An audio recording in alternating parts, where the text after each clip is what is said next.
Today we are looking at how to paint Alpharius' base, and this is the very first video in the Alpharius series, so welcome. Alternatively, I guess you could call this how to use oil paints without using oils. I hope the question mark was very much apparent at the end of that sentence. So we do have a few unusual techniques, so don't feel like this will be a regular run-of-the-mill video. I will be describing very different techniques to approach how to go about the best from getting the best from your Alpharius. So to begin with, let's go base up. On the base, I wanted a space wolf because that was traditionally that was what was traditionally painted on the base. I wanted to replicate that. I did want to give a sneaky Alpha Legion scheme a go as well. So as you can see with the Legionnaire, we've given them the traditional black and white base coat, and then we have added scale 75 anthracite grey. Then on top of this we will add a zenithal highlight of graphite, again from scale 75, and into the shadows we'll mix up a small amount of black of your choice, to the anthracite grey, and then we'll be airbrushing this on to the shadows. Now if you do want a sneaky Alpha Legionnaire guy on your base, I would recommend using scale 75's emerald green, and just putting a single base coat of this on one of the shoulder pads, then add heavy chipping fluid on the top, allow to set, allow to dry, and now look what we could do with it. Once it's all dry, once it's all set, we can activate the medium with water, and then we can chip it up.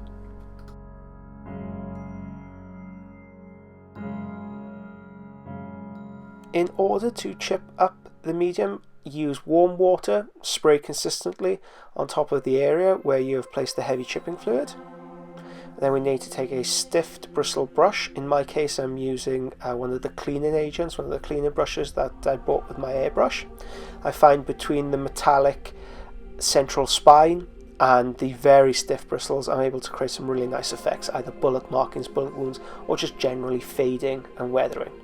And look at that, so we have a bit of a mind there.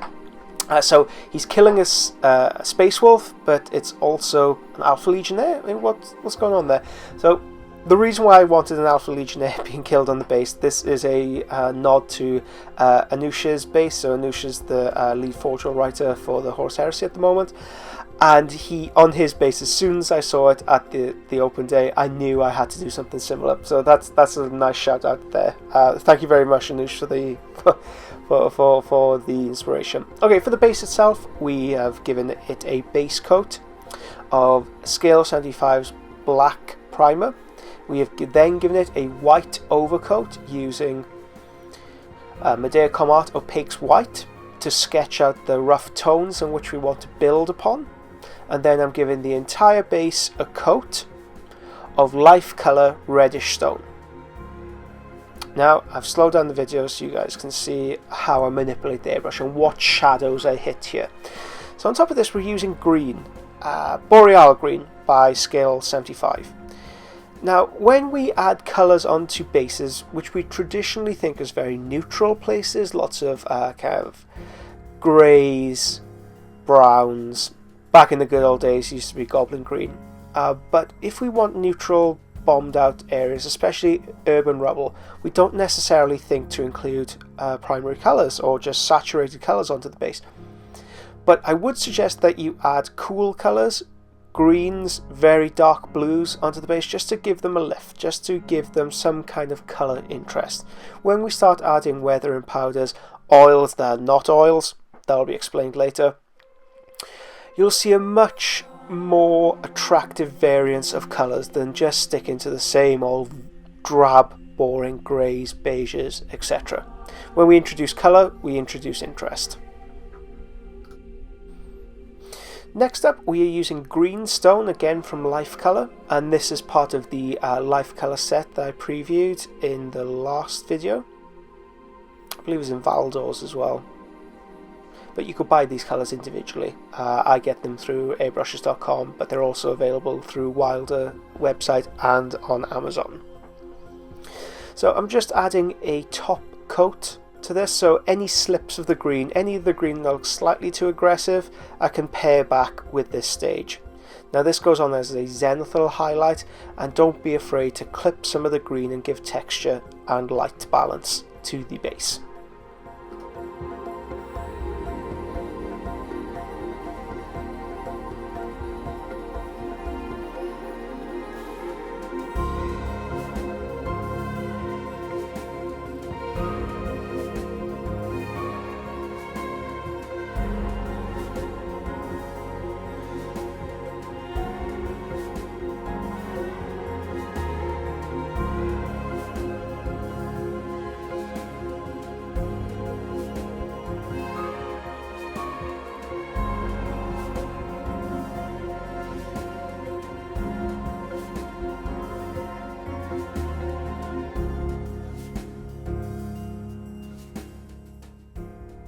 Next up, I will be using Tamiya Flat Brown, and take a look at how I use the airbrush here.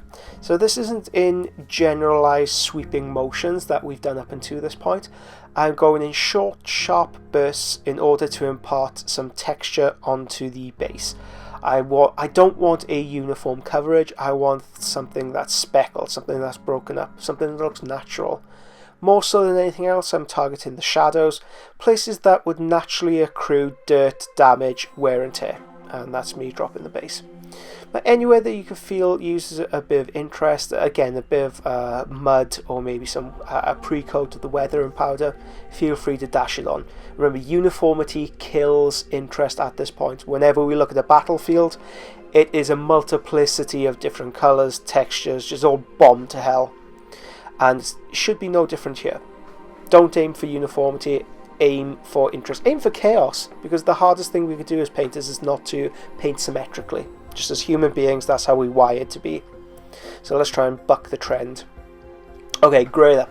So that is the base up until this point. I like to break up the this video going in between the base and the marine to show you my natural painting style, so I'll oscillate between the two. I won't just stay on one until it's complete. The colour I'm using here is graphite from Scale 75, so this is the brightest grey that we use to highlight with our airbrush, and I'm just using the brush, I'm using the very, very tip of the brush in a cross thatch technique. So I'm moving the brush one way in a very light, thin painted coat, and then I'll do it in the other direction, almost like creating several thousand tiny hashtags. So with that cross thatch technique, that's what I'm trying to impart. Don't worry if this does look a little bit garish at first. It will be very, very noticeable that is the technique we're using. It will look like cross thatch. But when we come to use glaze layers later on, we can wash that back, we can integrate them, and the cross thatch technique does give much more texture, it imparts texture, and it does impart a little bit more, well, it makes it easier for us to glaze it into the surrounding areas later on.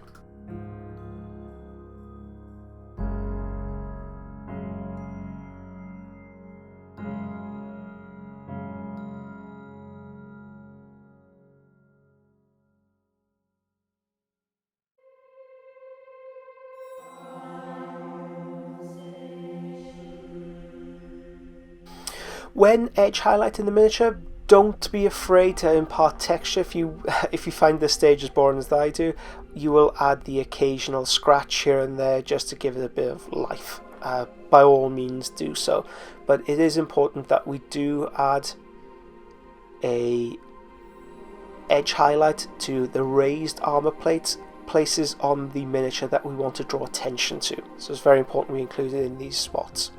It clarifies the sculpt, and it makes it much more readable, much more legible for us. When we airbrush, we do tend to lose these things, but reintroducing them here will give the airbrush stages so much more nuance and life, rather than just leaving it as an airbrush miniature to the exclusion of all other techniques.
Once the edges are done, I will be taking a sponge backing from the Games Workshop character series.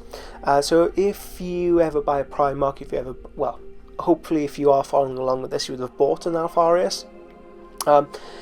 Make sure that you keep the foam inserts because they create great weathering tools later on down the line. So you can see here I've mixed a small amount of ivory from Vallejo with graphite from scale 75, and I am edged so anywhere that would accrue natural wear and tear, hard edges towards the bottom of the feet, bottom of the hands where he's been pummeling it through other Marines or civilian faces.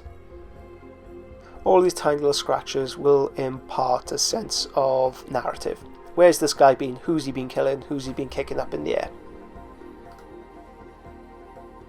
At this point I'm just going to add some of the details in, so the black cabling, the white of the eyes, and anything else that needs just maintenance more than anything else.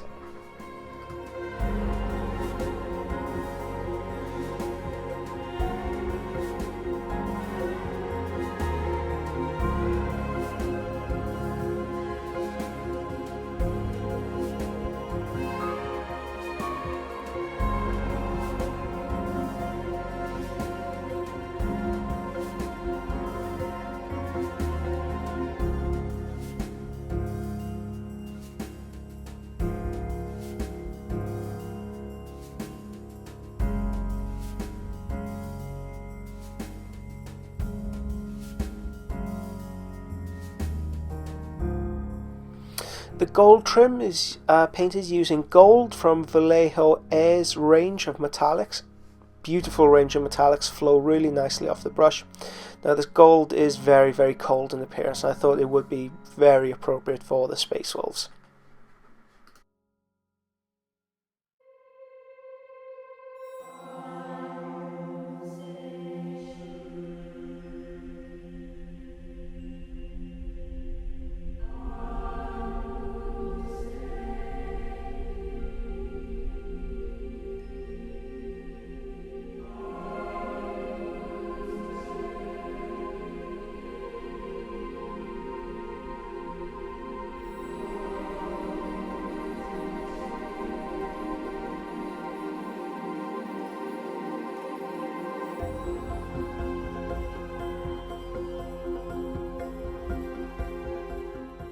Okay, next up we have the fun part. So this is Wilder's water-soluble Aquiline set. Now these are formulated to act in a very similar way to oil paints. Now I've had reservations about using other water-based oil products. So weirdly enough, you could go into most art stores and buy water-soluble oil paints. I don't quite get that, but okay, it's the thing. Now these guys, they're very much set up with a modelling in mind. So if you do find it difficult using oil paints, if you just find it expensive, because it is expensive buying the thinners, continually buying the thinners, the oil paints themselves, specialist brushes to go alongside them, because you really don't want to use your Winsor & Newton on these. It can be a bit tiresome. Why not try some of these? So the best thing is, with these, open up a cap, push your nose into it and give a really deep inhale. No, don't really do that, but just have a gentle sniff from a safe distance, and you'll smell vanilla. So at Wilder, he realised that working with enamels and working with oils, it gives you a headache after a while. It's just not pleasant to use. But so he's put vanilla scent in his paints.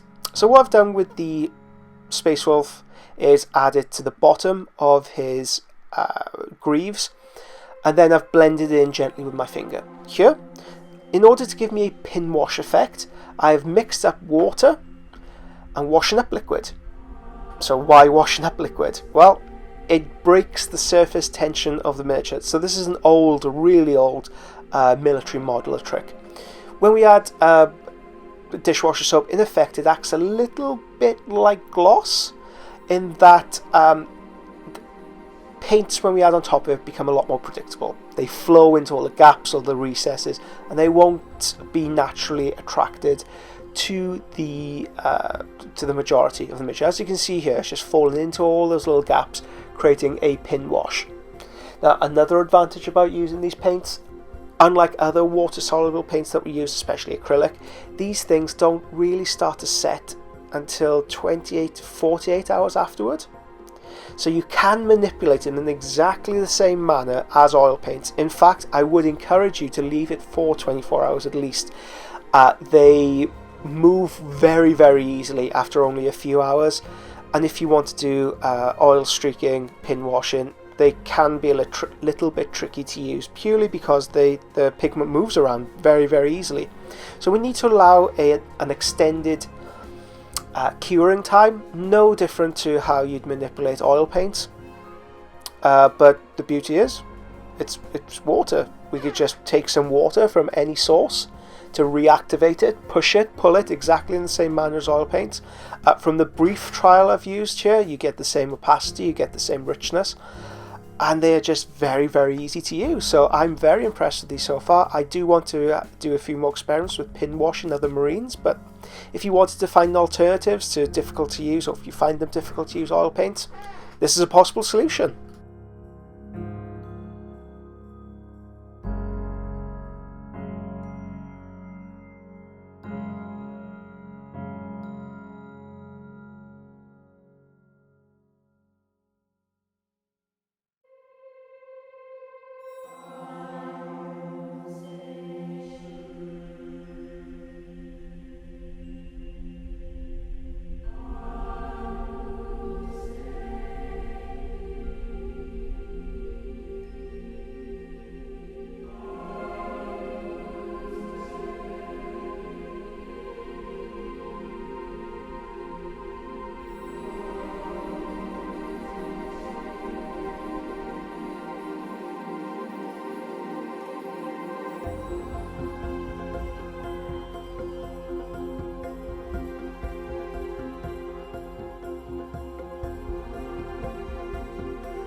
Okie dokie, once that's all dry, I'm taking weathering powder. So I've left this base for 24 hours.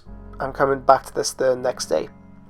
Just taking a tiny bit of water, I'm creating a wash with my weathering powder. Now, as some of you may not be aware, I bought a set from Model Display Products, and I've moved around the cap so much I don't know which colour corresponds to what. So I always encourage you to eyeball it. If you have a wider basing scheme for your army, please feel free to use whatever browns you feel appropriate. One thing I would like to mention is that weathering paints always dry darker than they initially seem, or when you seal them, when you bind them with either thinners or gloss varnishes or binding agent, they always come out slightly darker. So keep that in mind. When the paint is still wet, or rather when the pigment is still wet on the base, I'm mixing in a darker brown to feed into it, to feed through it. And when this dries, it'll kind of crackle into all the gaps, giving a very naturalistic stone effect.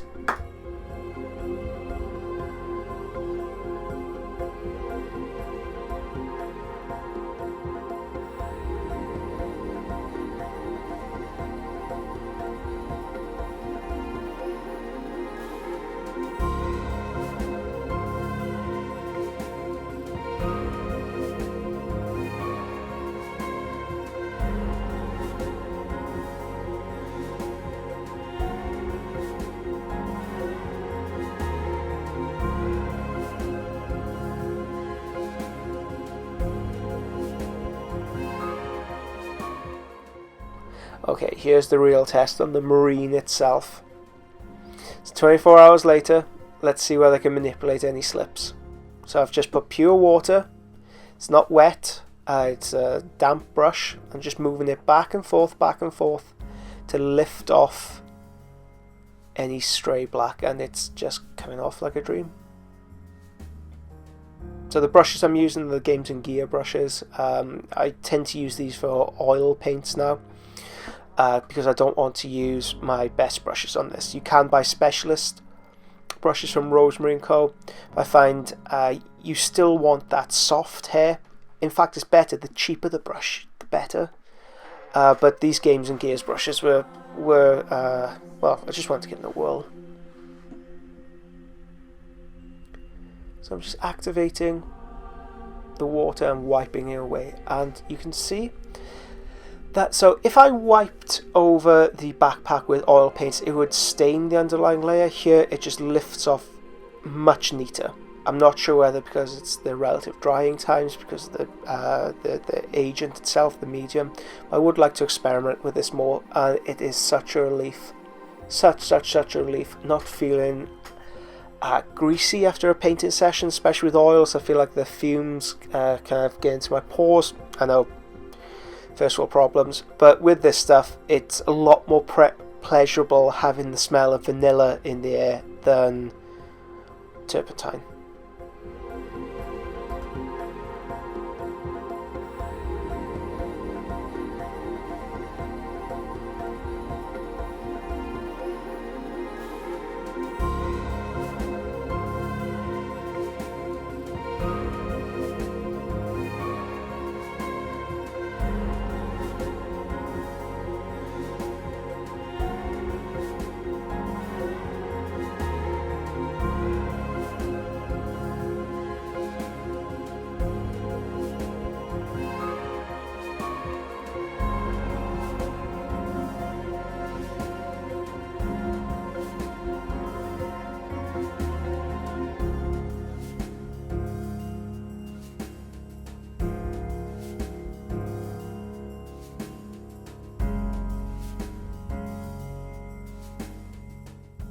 So I'll just tidy up the rest of the miniature, make sure that there are no gaps, no stray oil stains.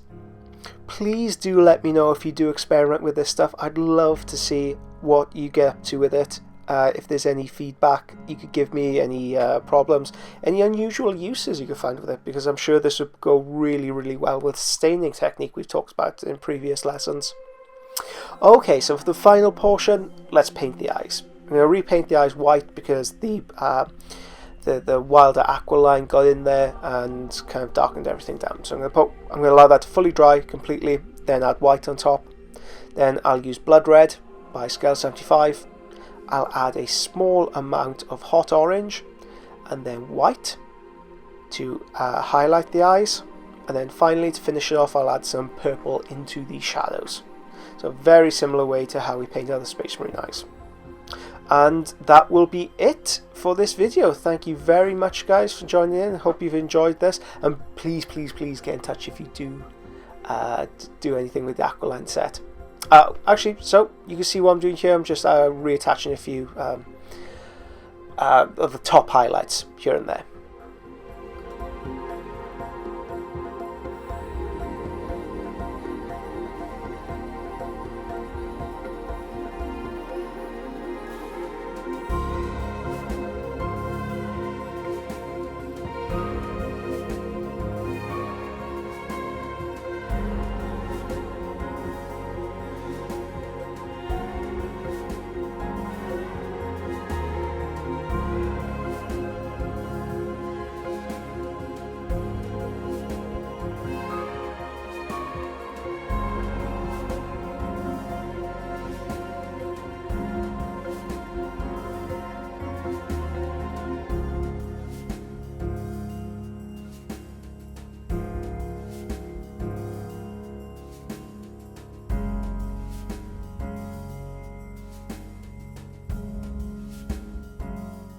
I'm sorry, I was a bit premature with my goodbyes then.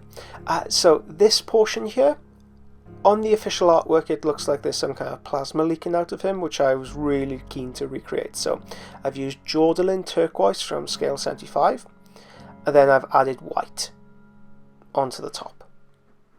That's all I've done with it. It's very simple, very easy technique.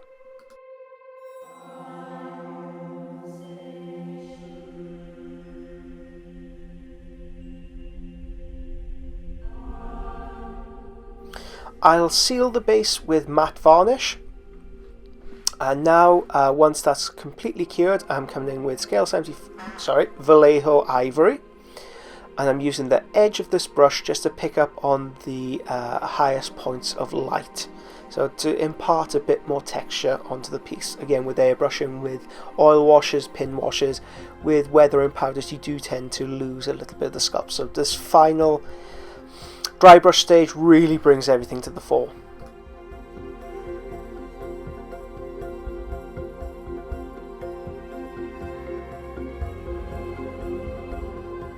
Okay, and finally, that is it. Thank you very much for watching the video, guys. Please let me know your own experiences if you do use the Aqualine line. Otherwise, I'll catch you later.